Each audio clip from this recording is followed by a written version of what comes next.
ఆనాడు ప్రభుత్వం 23 కేసులు పెట్టారు. అనిత గారు ఆనాడు ఒక దళిత మహిళని చంపేశారని పులివెందులకు వెళ్తే అనిత గారి పైన కూడా ఎస్సీ ఎస్టీ కేసు పెట్టారు. ఇక్కడ మా young and dynamic leader Ayyanna Patrudu గారు ఉన్నారు. Young dynamic at heart. పులి ఆనాడు ప్రజల తరపున పోరాడితే అయ్యన్న పాత్రుడు గారి పైన ఏకంగా నిర్భయ కేసు పెట్టారు. కానీ ప్రజలు వెనకాల ఉండి నడిపించారు. మాకు మీరు అండగా నిలబడ్డారు.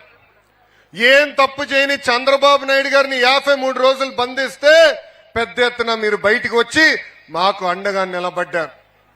అందుకే మాలో కసి పెరిగింది. సంక్షేమం చేయాలి, అభివృద్ధి చేయాలి లక్ష్యంతో ఈరోజు పనిచేస్తున్నాం. ప్రజలందరూ ఒక్కసారి ఆలోచించాలి. గతంలో 1000 రూపాయలు పెన్షన్ పెంచడానికి 5 సంవత్సరాలు తీసుకుంటే ఎన్డీఏ ప్రభుత్వం వచ్చిన మొదటి నెలలోనే 1000 రూపాయలు పెన్షన్ పెంచి ఈ రోజు 4000 రూపాయలు ప్రతి నెల ఇంటికెళ్ళి అందిస్తున్నాం. భారతదేశంలో ఏ రాష్ట్రంలో 4000 రూపాయలు పెన్షన్ ఇవ్వట్లేదు. వికలాంగులుంటే 6000 రూపాయలు, బెడ్కే పరిమితం అవుతే 15,000 రూపాయలు పెన్షన్ ఈ రోజు ఎన్డీఏ ప్రభుత్వం అందిస్తుంది.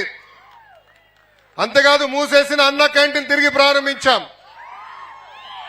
ఈ రోజు గ్యాస్ సిలిండర్లు కూడా ఉచితంగా ఎన్డీఏ ప్రభుత్వం అందజేస్తుంది. ఇంకా తల్లికి వందనం, అన్నదాత సుఖీభవ 2 నెలలు ఓపిక పట్టండి, మన ప్రభుత్వం అందజేస్తుందని ఇక్కడున్న తెలుగింటి ఆడపడుచులు కూడా తెలియజేస్తున్నా. అంటే ఒక పక్కన ఇచ్చిన హామీ నిలబెట్టుకుంటూ ఇంకో పక్కన అభివృద్ధి ముందలు తీసుకెళ్తున్నాం.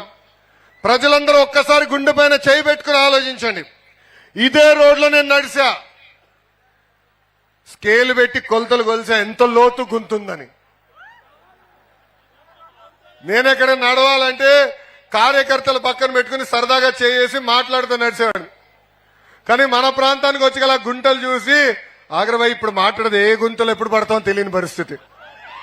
కానీ అదే ఎన్డీఏ ప్రభుత్వం అధికారంలోకి వచ్చిన వెంటనే రిపేర్లకి డబ్బులు విడుదల చేసి పెద్ద ఎత్తున రోడ్లు రిపేర్ చేస్తాం జరిగింది. ఇంతేకాదు ఆనాడు నేను హామీ ఇచ్చా, ఎన్డీఏ ప్రభుత్వం అధికారంలోకి వచ్చిన వెంటనే ఈ రోడ్డు విస్తరణ కూడా చేస్తాం, 4 లేన్ రోడ్ వేస్తామని ఆనాడు చెప్తాం జరిగింది.